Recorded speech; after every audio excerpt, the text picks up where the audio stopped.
அதுக்கு அப்புறம் நான் கண்ண ஓப்பன் பண்ணிட்டேன். என்ன மாதிரி ஃபீலிங் வந்துச்சு? Rebirth. I started sanding. I close my ice. I am going on crying. நான் அடந்துட்டே இருக்கும். And I am going on screaming. எனக்கு ஒன்றுமே சுத்தமாக தெரியல. யார் எனக்கு பார்த்துட்டு இருக்கோம், யார் என்ன நினச்சிட்டு இருக்கோம், எனக்கு சுத்தமாக கவலை இல்லை.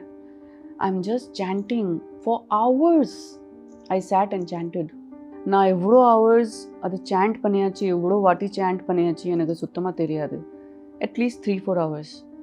அதுக்கு அப்புறம் நான் கண்ணை ஓப்பன் பண்ணிட்டேன். என்ன மாதிரி ஃபீலிங் வந்துச்சு? Rebirth. Because I cried so much. N dress மொத்தமாக அது ஈரமாகிடுச்சு. I just cried.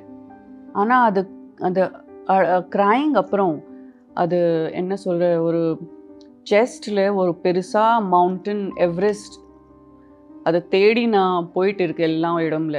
அது திடீர்னு லிஃப்ட் ஆகிடுச்சு. And I just felt like it's my rebirth. And she's still sitting there and smiling.